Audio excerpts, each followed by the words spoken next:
Hello students, જય સ્વામિનારાયણ બધાને. સહજાનંદ વિદ્યાલય તરફથી ચાલતા ઓનલાઈન વિડીયો લેક્ચરમાં આપણે ધોરણ 11નો ચેપ્ટર 6નો અભ્યાસ કરીએ છીએ. તો લાસ્ટ વિડીયો લેક્ચરની અંદર આપણે જુદી જુદી એન્થાલ્પી વિશે શીખ્યા હતા, બરાબર.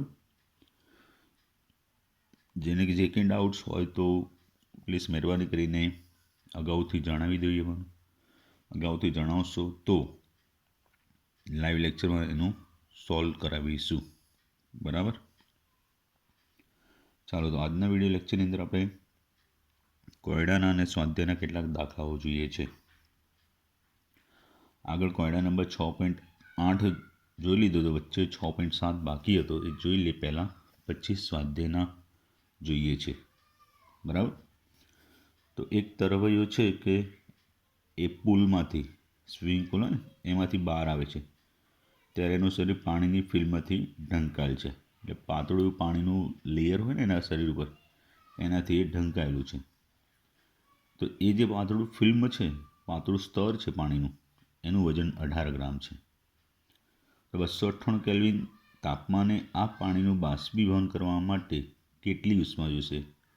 શરીર પર પેલું પાતળું લેયર ચોટ્યું હોય ને પાણીનું, એનું શું કરવું છે? બાષ્પીભવન. એ કરવા માટે કેટલી ઉષ્મા જોઈશે? 100 તાપમાને બાષ્પીભવનની આંતરિક ઉર્જા પણ ગણો. પાણી માટે ડેલ્ટા વેપોરાઇઝેશન H 0, એટલે વેપોરાઇઝેશન એન્થાલ્પી એટલે બાષ્પીભવન એન્થાલ્પી 373 કેલ્વિન તાપમાને 40.66 કિલોજૂલ પ્રતિ મોલ છે.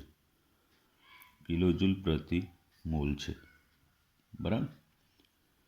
ચાલો, તો અહીંયા પાણીનું બાષ્પીભવનનું સમીકરણ લખવું હોય તો H2O liquid it gives H2O gas, આ થશે. તો પાણીનો જે જથ્થો છે મોલમાં કાઉન્ટ કરીએ તો મોલ બરાબર વજન છેદમાં આણ્વીય દળ. મોલ બરાબર વજન છેદમાં આણ્વીય દળ. 18 ગ્રામ વજન છે, આણ્વીય દળ 18 છે, એટલે 1 મોલ આવશે, રાઈટ. તો 1 મોલ પાણીનું 373 કેલ્વિન તાપમાને 1 મોલ બાષ્પમાં રૂપાંતર થાય છે, બરાબર. તો આ માટેની આપણે ડેલ્ટા H બરાબર delta U plus delta NGRT એ સૂત્ર એપ્લાય કરીએ. તેમાં ડેલ્ટા U શોધવું છે, તો ડેલ્ટા U બરાબર ડેલ્ટા વેપોરાઇઝેશન H 0 માઇનસ ડેલ્ટા, આ એન્થાલ્પીના બે વેપોરાઇઝેશન બાષ્પીભવન એન્થાલ્પી કહી શકાય ને, આને આ બાજુ લઈ લે માઇનસ ડેલ્ટા NGRT. દિમાગ અહીંયા રાખવાનું તો આવડી જશે. ઓકે, હવે બધી કિંમતો મૂકી દઈએ તો ડેલ્ટા વેપોરાઇઝેશન એન્થાલ્પી છે 40.66 માઇનસ ડેલ્ટા NG, વાયુરૂપ નિપજના મોલ 1 છે, પ્રક્રિયકના તો લિક્વિડ છે એટલે ગણાય નહીં, એટલે 1 - 0 એટલે 1 આવશે, ગુણ્યા આરનું મૂલ્ય તો કિલોજૂલમાં લેવું તો 8.314 × 10⁻³ આ યાદ રાખવાનું છે, ગુણ્યા તાપમાન T એટલે 373 કેલ્વિન. તો 40.66 માઇનસ આનું સાદરૂપ આપશો એ તમારે આપવાનું, મારે નહીં, 3.10 તો બરાબર 37.56 કિલોજૂલ પ્રતિ મોલ આવશે, બરાબર. તો આ રીતે કેટલો ઇઝી દાખલો હોય છે. તો કેટલાકને અમુક બાબતમાં ખબર જ નહીં પડતી હોય, ફોનથી મીથી જ માર્યા કરતા હોય. સહેલું હોય તો સમજી લેવાનું હોય. ચલો, હવે સ્વાધ્યાયના 6.8 સુધી કરેલો છે, 6.9 જોઈએ છે. તો કે 60 ગ્રામ એલ્યુમિનિયમનું તાપમાન 35°C થી 95°C સુધી વધારવા માટે જરૂરી ઉષ્મા છે એની કિલોજૂલની સંખ્યા ગણો. જરૂરી ઉષ્મા છે ને એની, એલ્યુમિનિયમની મોલર ઉષ્માધારિતા 24 joule mole inverse kelvin inverse છે. તો એલ્યુમિનિયમનું દળ આપ્યું છે, એ દળ કેટલું છે? 60 ગ્રામ. તાપમાન ડેલ્ટા ટી કેટલું કરવું છે તો કે 95 સેલ્સિયસથી 35થી 55 એટલે 20 અંશનું ડિફરન્સ આવશે. કેલ્વિનમાં પણ એટલો જ થાય તફાવત. તો ચલો એલ્યુમિનિયમની મોલર ઉષ્માધારિતા, બરાબર, એલ્યુમિનિયમ છે એની મોલર ઉષ્માધારિતા, મોલર ઉષ્માધારિતા એટલે CN કહેવાય. એ કેટલી આપી છે તો કે 24 joule mole inverse kelvin inverse છે. આપણે તો એના માટે જરૂરી ઉષ્મા ગણવી છે ક્યુ, બરાબર. તો એને મોલર ઉષ્માધારિતાનો સામા વિશિષ્ટ ઉષ્માધારિતામાં ફેરવી દઈએ તો વિશિષ્ટ ઉષ્માધારિતા બરાબર એને એના શું કરવાનું, આણ્વિક દળ વડે 1 મોલ એટલે એનું આણ્વિક દળ વજન વડે ભાગી દઈએ તો એલ્યુમિનિયમનું પરમાણ્વિક દળ કહેવાય, ભાગ્યા 27 કરીએ જૂલ ગ્રામ ઇન્વર્સ કેલ્વિન ઇન્વર્સ થઈ જાય, બરાબર. 1 મોલ માટે હોય એને મોલ જેટલા આણ્વિક દળ એટલે કે અથવા પરમાણ્વિક દળ વડે ભાગી દઈએ તો આપણને શું મળી જશે, વિશિષ્ટ ઉષ્માધારિતા. ચલો હવે જરૂરી ઉષ્મા ક્યુ બરાબર ઉષ્માધારિતા ગુણ્યા દળ ગુણ્યા ડેલ્ટા ટી, બરાબર. ધ્યાન આવે સૂત્ર તો 24/27 ગુણ્યા એમાં 60 એલ્યુમિનિયમ દળ 60 આપ્યું છે, તાપમાન ડિફરન્સ 20 તો બરાબર 1060.67 જૂલ એટલે 1.067 કિલો જૂલ,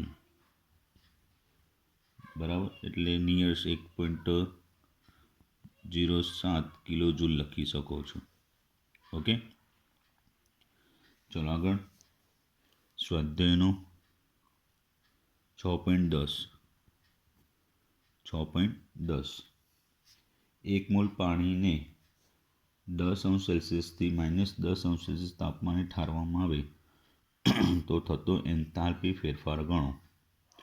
0 તાપમાને 10 સેલ્સિયસથી -10 સેલ્સિયસ સુધી 1 મોલ પાણી છે એ પાણીને ઠારવામાં આવે છે, ઠંડુ કરવામાં આવે, બરાબર. તો 0 તાપમાને એની ગલન એન્થાલ્પી ડેલ્ટા FUH 6.03 કિલોજૂલ પ્રતિ મોલ છે.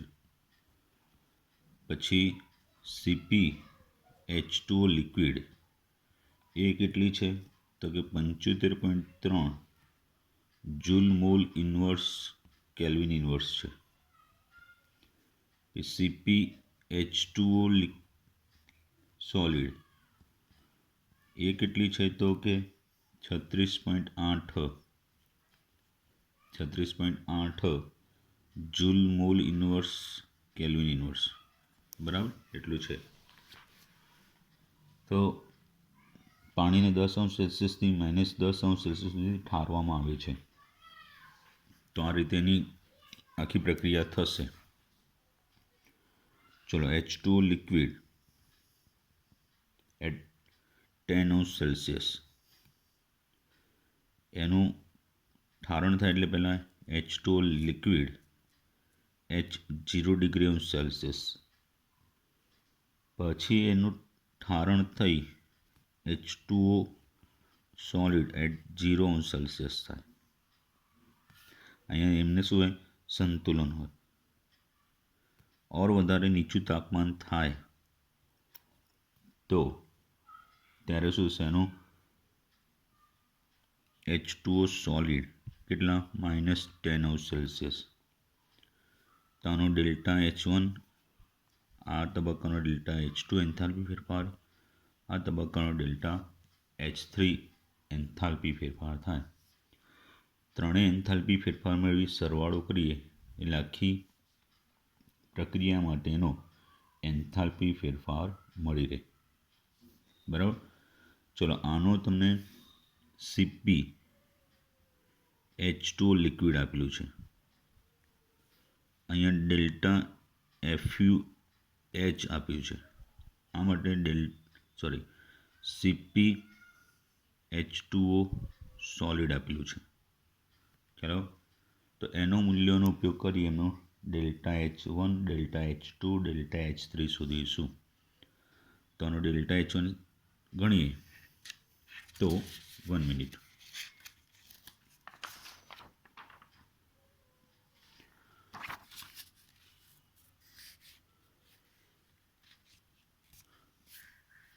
તો ચાલો એ ડેલ્ટા H1 આપણે ગણીએ તો એ ડેલ્ટા H1 બરાબર શું આવશે? NCpH2O liquid into delta T બરાબર. મોલ તો એક છે જ, CpH2O લિક્વિડ માટે 75.3 joule mole inverse kelvin inverse. તાપમાનનો ડિફરન્સ કેટલો થશે? તો કે કેટલોથી કેટલો? 10 થી 0 અંશ સેલ્સિયસ, એટલે 0 - 10 એટલે -10 અંશ સેલ્સિયસ થશે બરાબર. કેલ્વિનમાં થાય તો કેલ્વિનમાં પણ એટલું જ કહેવાય તફાવત. તો તેની ગણતરી કરીએ તો -753 જૂલ મોલ ઇન્વર્સ બરાબર -0.753 1000 વડે ભાગીએ એટલે કિલો જૂલમાં થઈ જાય, કિલો જૂલ મોલ ઇન્વર્સ. ચલો, અહીંયા ડેલ્ટા H2 બરાબર ડેલ્ટા FuS 0 બરાબર કેટલું? હવે શું થશે કે પ્રવાહીમાંથી એનું શામાં રૂપાંતર થાય છે? ઘનમાં. તો કોઈ બી પ્રવાહીમાંથી ઘનમાં રૂપાંતર થાય એટલે શું કરશે? ઉષ્મા મુક્ત કરશે, તે માઇનસમાં આવશે, એટલે -6.03 કિલો જૂલ મોલ ઇન્વર્સ. તો delta H3 NCpH2O solid into delta T. તો મોલ તો એક છે, એક CpH2O સોલિડ એ 36.8 ગુણ્યા, હવે 0થી કેટલું થાય છે? -10 અંશ સેલ્સિયસ, એટલે -10 -0 એટલે તો -10 જ રહેવાનું. ડેલ્ટા ટી ખ્યાલ આવ્યો કે રીતના કીધું? અંતિમ તાપમાન -10 અંશ સેલ્સિયસ એ -0, એટલે એ રીતે અહીંયા -10 આવ્યું. તો બરાબર કેટલું થશે? -368 જૂલ મોલ ઇન્વર્સ થશે, બરાબર -0.368 kilo joule mole inverse. Okay, હવે ત્રણેય તબક્કાની એન્થાલ્પીનો સરવાળો કરીએ એટલે આપણને આખી પ્રક્રિયા માટેની જરૂરી ઉષ્મા મળી જાય. સો ડેલ્ટા H બરાબર delta H1 plus delta H2 plus delta H3. તો ડેલ્ટા H1 એ -0.753 -6.03 -0.368 એટલે બરાબર -7.151 કિલો જૂલ મોલ ઇન્વર્સ બરાબર. તો સારો અગત્યનો દાખલો છે. ઓકે, આગળ સ્વાધ્યાયનો 6.11. તો કાર્બનના CO2માં દહન એન્થાલ્પી, કાર્બન છે એની CO2માં દહન enthalpy -393.5 kilo joule mole inverse છે. કાર્બન અને ડાયોક્સિજનમાંથી 35.2 ગ્રામ CO2 બનાવવામાં આવે, કેટલો? 35.2 ગ્રામ CO2 બને ત્યારે મુક્ત મુક્ત થતી ઉષ્મા કેટલી થશે? તેનું સમીકરણ જોઈએ તો કાર્બનનું દહન થાય ત્યારે 1 મોલ CO2 એટલે 44 ગ્રામ CO2 કહેવાય. એ ઉત્પન્ન થાય ત્યારે મુક્ત થતી ઉષ્મા બરાબર કેટલી છે? -393.5 કિલો જૂલ. તો 35.2 ગ્રામ CO2નું દહન થાય ત્યારે કેટલી ઉષ્મા મુક્ત થાય? બરાબર. તો -393.5 ગુણ્યા 35.2 ભાગ્યા 44 બરાબર -314.8 kilo joule.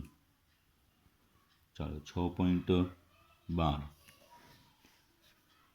CO gas, CO2 gas, NO2 gas અને N2O4 ગેસની સર્જન એન્થાલ્પી અનુક્રમે -110. તો H0 formation of CO gas, H0F CO2 gas, પછી H0 formation એટલે સર્જન N2O gas and H0 formation N2O4 gas. તો આ બધાની સર્જન એન્થાલ્પી અનુક્રમે -110 -393 આની 81 અને 9.7 બધાનો એકમ છે કિલો જૂલ મોલ ઇન્વર્સ. બરાબર. તો શું કીધું છે? કઈ પ્રક્રિયા માટે? N2O4 gas plus 3CO gas, it gives N2O gas plus 3CO2 gas. Any delta F of H ગણો કેટલું થાય? તો પ્રક્રિયા એન્થાલ્પી ગણો તો શું કરવાનું? નિપોજન સર્જન એન્થાલ્પી માઇનસ પ્રક્રિયકોની સર્જન એન્થાલ્પી એ સૂત્ર વાપરવાનું થાય. બરાબર. આગળ ભણી ચૂક્યા છીએ. ખ્યાલ હોવો જોઈએ. ખ્યાલ તમારે રાખવાનો છે. તો ડેલ્ટા એફ ઓફ એચ બરાબર sigma delta H0 formation of product minus sigma delta formation H0 of reactant. નિપોજનની સર્જન એન્થાલ્પીનો સરવાળો માઇનસ પ્રક્રિયકોની સર્જન એન્થાલ્પીનો સરવાળો. તો પ્રક્રિયા ઉપરથી જોઈએ તો બરાબર delta F of H0 N2O plus 3 delta F of H0 શું આવશે? CO2 minus delta F of H0 N2O4 plus 3 delta F of H0 CO. બધાની કિંમત મૂકી દેવાની. સહગુણક હોય તો સહગુણક મૂકવાનો. સમીકરણ પરથી જ લખવાનું છે આ બધું. મેં કે જાતે ખીચામાંથી નહીં બનાવ્યું. સમીકરણ આપ્યું છે એના પરથી લખ્યું છે. નિપોજો માઇનસ પ્રક્રિયકો 81 પ્લસ 3 ઇન્ટુ -393 માઇનસ આનું કૌંસમાં લઈએ 9.7 પ્લસ 3 ઇન્ટુ -110. બરાબર. આનું સાદું આપી દેવાનું. તો 81 minus 1179 minus 9.7 minus minus plus થાય પ્લસ 330. સાદુરૂપ આપશો એટલે -777.7 કિલો જૂલ. રાઈટ. ચલો આગળ સ્વાધ્યાયનો 6.13 N2 gas plus 3H2 gas, it gives 2NH3 gas and delta RH0 બરાબર -92.4 કિલો જૂલ પ્રતિ મોલ છે. તો NH3 વાયુ છે એ વાયુની પ્રમાણિત સર્જન ઉષ્મા કેટલી થશે? બરાબર. તો આ જે પ્રક્રિયા છે એની પ્રક્રિયા એન્થાલ્પી -92.4 છે. તો NH3 વાયુનું સર્જન એટલે સર્જન કેટલાનું કરવું પડે? 1 મોલનું. 1 મોલ લાવવા માટે અહીંયા સમીકરણ 1/2 વડે ભાગવું પડે. એટલે 1/2 N2 gas plus 3/2 H2 gas, it gives NH3 gas. 1 mall NH3 બન્યું તો આ એન્થાલ્પી ફેરફારને એની સર્જન એન્થાલ્પી થઈ કહેવાય. તો delta F of H0 NH3 equal to 1/2 delta RH0. બરાબર, 2 વડે ભાગ્યું એટલે 1/2 આવશે ને.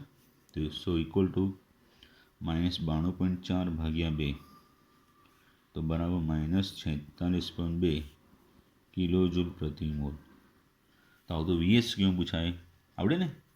યસ, આવડી જાય. ચલો હવે 6.14 IMP કોયડાના 6.8 જેવું છે. બરાબર, જેમાં એમાં એના ખ્યાલ હોય તો એ આમાં ધ્યાન આપી દે, પછી મગજમારી ના કરે. ખાલી કહું છું. તો નીચેની માહિતી પરથી CH3OH એટલે મિથેનોલ લિક્વિડની શું પ્રમાણિત સર્જન ઉષ્મા ગણો. ડેલ્ટા એફ ઓફ H0 કેટલું છે ગણવાની મિથેનોલની. તો એ માટેના 3 સમીકરણો આપ્યા છે. મિથેનોલનું દહન ના આપ્યા તો જાતે બનાવવાનું. હવે દહન કેવી રીતના? મિથેનોલનું દહન સમીકરણ મિથેનોલ લખવાનું પ્લસ દહન હંમેશા કોની હાજરીમાં થાય? ઓક્સિજનની હાજરીમાં. કાર્બનિક પદાર્થનું દહન થઈને નિપજ શું મળે? CO2 મળે અને H2 મળે. આ દહન સમીકરણ લખ્યું. બેલેન્સ કરી દેવાનું. કાર્બન તો 1 છે, ઓક્સિજન અહીંયા પહેલાં હાઇડ્રોજન અહીંયા કેટલા છે? 4 છે એટલે 2 કરી દો. તો અહીંયા ઓક્સિજન 2 અને 2 4 થયા અને 2O2. આ મિથેનનું દહન સમીકરણ. એની ડેલ્ટા RH0 -726 કિલોજૂલ પ્રતિ મોલ. બીજું સમીકરણ આપ્યું છે કાર્બન ગ્રેફાઇટ. એનું દહન થાય એટલે CO2 બને. એની દહન એન્થાલ્પી ડેલ્ટા CH0 બરાબર -393 કિલોજૂલ પ્રતિ મોલ. 3 પાણીનું સર્જન સમય એટલે પાણી 1 મોલ H2O કે રીતના સર્જન પામે? તમે રહેલા ઘટક તત્વો કહે છે હાઇડ્રોજન, ઓક્સિજન, જે કઈ અવસ્થામાં હોય? હાઇડ્રોજન H2 ગેસ અને ઓક્સિજન O2 ગેસના રૂપમાં હોય. ઓક્સિજન 1 લાવો એટલે આગળ 1/2 કરવું પડે. તો આની સર્જન enthalpy delta F of H0 બરાબર -286 કિલોજૂલ પ્રતિ મોલ. હવે મિથેનોલનું સર્જન સમીકરણ. તો મિથેનોલનું સર્જન સમીકરણ લખ્યું મિથેનોલ. એમાં કયા ઘટક તત્વો છે? તો કે કાર્બન, હાઇડ્રોજન, ઓક્સિજન. કાર્બન પ્રમાણિત રૂપે કયા સ્વરૂપમાં હોય? ગ્રેફાઇટ. હાઇડ્રોજન H2માં, ઓક્સિજન O2ના રૂપમાં. ચલો હાઇડ્રોજન 4 છે એટલે અહીંયા 2 વડે ગુણવું પડશે, રાઈટ. ઓક્સિજન 1 છે એટલે અહીંયા 1/2 કરવું પડશે. તો એનું આ સમીકરણ જે છે એ ઉપરોક્ત આ 3 સમીકરણોથી લાવવાનું છે. બરાબર, ખ્યાલ આવ્યો? તો એ 3 સમીકરણોથી લાવવા માટે મિથેનોલ કઈ સાઈડ છે? અહીંયા આપેલા સમીકરણ નિપજ સાઈડ છે. અને પહેલા સમીકરણ કઈ સાઈડ આપ્યું છે? પ્રક્રિયક સાઈડ. કઈ સાઈડ આપ્યું છે? પ્રક્રિયક. તો એને એ મિથેનોલ નિપજ સાઈડ લઈ જવા માટે આખા સમીકરણ શું કરવાનું? ઉલટાઈ દેવાનું, રાઈટ. એટલે એ ઉલટાવશો એટલે એન્થાલ્પી માઇનસ હોય તો પ્લસ થઈ જાય. હવે ગ્રેફાઇટ પ્રક્રિયક સાઈડ છે તો છે, H2 પ્રક્રિયક સાઈડ છે તો છે, પણ એની આગળ 2 છે એટલે અહીંયા 2 વડે ગુણવું પડશે. તો શું કરવાનું થયું ખબર પડી? સમીકરણ 1ને ઉલટાવી, પછી સમીકરણ 3ને 2 વડે ગુણી અને ત્રણેય સમીકરણ શું કરવાનું? સરવાળો કરવાનો. તો આપણને આ જે સમીકરણ છે એ મળી જશે. પહેલાં સમીકરણ 1ને ઉલટાવી વત્તા સમીકરણ 2 એમને વત્તા સમીકરણ 3ને કેટલા વડે ગુણવાનું? 2 વડે, કેમ કે H2 આગળ અહીંયા 2 છે એટલે 2 લાવવું હોય તો આને 2 વડે ગુણવું પડે. તો 2 ગુણ્યા સમીકરણ 3. તો એ ત્રણે એ રીતના કરીએ તો આપણને જે સમીકરણ જોઈએ છે એ મળી રહેશે. ચાલો જુઓ તો આને ઉલટાવી દઈએ તો શું થશે? CO2 સરવાળો કરો એટલે પ્રક્રિયકનો પ્રક્રિયક બાજુ, નિપજનો નિપજ બાજુ, CO2 વત્તા 2H2O લખ્યું. આને ઉલટાવી દીધું મેં, બરાબર. ચલો આનું એનું જ carbon graphite plus O2 plus આને કેટલા વડે ગુણ્યું છે આપણે? 2 વડે, 2H2 પ્લસ આને 2 વડે ગણીએ એટલે 2/2 એટલે O2 થઈ જશે, ગેસ. ઇટ ગીવ્સ, આને ઉલટાવી એટલે આ પેલી બાજુ ઉતરી જશે ને, એટલે CH3OH પ્લસ 2O2 પ્લસ આનું CO2 પ્લસ H2O. સામસામી પ્રક્રિયકના સામસામીનો ઘટક ઉડી જાય. CO2 cut. ખ્યાલ આવ્યો? હા, આને આપણે કેટલા વડે ગુણ્યું હતું? 2 વડે ગુણ્યું હતું ને, એટલે અહીંયા આને 2H2 લખવાનું રહી ગયું. અહીંયા CO2 વત્તા 2H2 એટલે 2H2 કટ. ચલો હવે અહીંયા બરાબર ધ્યાન જો, અહીંયા 2O2 છે, અહીંયા 2O2. કાર્બન ગ્રેફાઇટ આવી ગયું પ્લસ 2H2 આવી ગયું, બરાબર. ઓકે, પ્લસ 1/2 O2 રહેવું જોઈએ, ક્યાંક આપણે એમાં મિસ્ટેક રહી ગઈ. 1 મિનિટ. આનું ઉલટાવ્યું એટલે CO2 વત્તા 2H2O carbon graphite plus O2.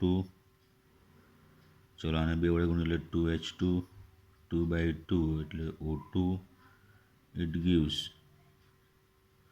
ચલો ઉલટા લખ્યું અહીંયા. ઓકે, અહીંયા મિસ્ટેક થઈ. આપણે સમીકરણ અહીંયા કેટલા ઓક્સિજન છે જોઈ લેજો. 4, 2 ને 2 4 છે. અહીંયા આપણે 4 ને 5 થઈ એટલે અહીંયા 3/2 કરવા પડશે. સમજી ગયા? 3/2 એટલે અહીંયા શું આવી જશે? 3/2. ઓકે, સમજી ગયા? 3/2.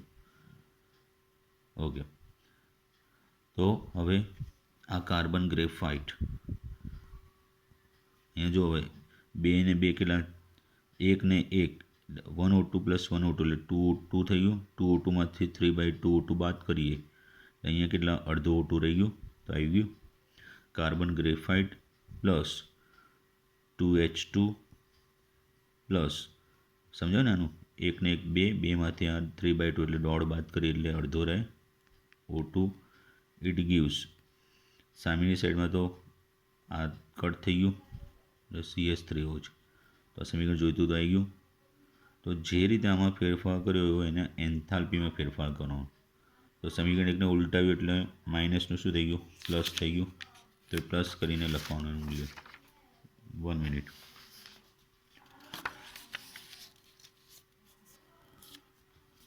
તો ડેલ્ટા F ઓફ H બરાબર ડેલ્ટા H1, પણ સમીકરણ ઉલટાવી એટલે એને આગળ શું આવી જાય? માઇનસ. પ્લસ ડેલ્ટા H2 એમને રહ્યું. ત્રીજા સમીકરણને 2 વડે ગુણીએ 2 ડેલ્ટા H3. ચલો, તો ડેલ્ટા H1 કેટલું મૂલ્ય હતું એનું? તો કે માઇનસ 1 મિનિટ. કેટલું હતું? -726. -726 plus -393 plus 2 into delta H3 -286. આ તો માઇનસ માઇનસ શું થઈ ગયું, પ્લસ થઈ ગયું. એટલે 726 -393 -572 બરાબર -239 કિલો જૂલ પ્રતિ મોલ. ખ્યાલ આવી ગયો દાખલો? તો આ રીતે દાખલો થાય. આમાં કયા નિયમનો ઉપયોગ કર્યો કે ભાઈ? હેસના ઉષ્મા સંકલનનો. બરાબર. ચલો પછી સ્વાધ્યાયનો 6.15. સ્વાધ્યાયનો 6.15. CCl4 gas, it gives C gas plus 4Cl gas. આ પ્રક્રિયા માટેનો એન્થાલ્પી ફેરફાર ગણો. તો એ માટે CCl4નું ગણો. પછી CCl4માં C બોન્ડ Cl એની બંધ એન્થાલ્પી પણ ગણો એની. તો અહીંયા કઈ કઈ વિગતો આપી છે? ડેલ્ટા વેપોરાઇઝેશન H0 CCl4 આપી છે 30.5 કિલોજૂલ પ્રતિ mall. Delta F of H0 CCl4 એ આપી છે -135.5 કિલોજૂલ પ્રતિ મોલ. ડેલ્ટા AH0 કાર્બન એની આપી છે 715.0 કિલોજૂલ પ્રતિ મોલ. ડેલ્ટા AH0 Cl2 એ આપી છે 242 કિલોજૂલ પ્રતિ મોલ. બરાબર. તો હવે એના સમીકરણોના રૂપમાં લખીએ તો જો આ 1 2 3 4 એને સમીકરણના રૂપમાં લખીએ તો CCl4 બાષ્પીભવન થાય એ લિક્વિડમાંથી શું બને? ગેસીસ બને. તો ડેલ્ટા વેપોરાઇઝેશન H0 બરાબર 30.5. આ સમીકરણ 1. બીજું સમીકરણ તો કે શાનું? CCl4 બને તો CCl4 લિક્વિડ એનું સર્જન થવા માટે carbon solid plus 2Cl2 gas એનું સર્જન થયું. તો એ ફોર્મેશન H0 કેટલું આપી છે સર્જન? -135.5 કિલોજૂલ પ્રતિ મોલ બધા. ચલો ત્રીજું તો કે કાર્બનનું પરમાણુકરણ થાય એટલે carbon solid to carbon gas. તો ડેલ્ટા AH0 બરાબર 715.0 કિલોજૂલ પ્રતિ મોલ. ચોથું Cl2 ગેસનું પરમાણુકરણ થાય 2Cl ગેસ. તો ડેલ્ટા AH0 બરાબર કેટલું છે એનું? 242 કિલોજૂલ પ્રતિ મોલ. તો હવે આપણે આ સમીકરણ લાવવાનું છે. તો આ સમીકરણ લાવવા માટે આ 4 સમીકરણ વચ્ચે કઈ રૂપનું ગળમથલ કરવાની.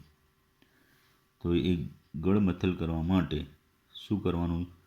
તો કે હેસના નિયમ પ્રમાણે ભેસ નહીં, હેસ નિયમ મુજબ શું કરીશું? સમીકરણ 3 એમાં જોઈ લેવાનું CCl4 ગેસ આપણે આ રહ્યું CCl4 ગેસ તો આ રહ્યું એ તમારે કઈ સાઈડ લાવવાનું છે? પ્રક્રિયક સાઈડ. બરાબર. કાર્બન ગેસ અને 4Cl ગેસ.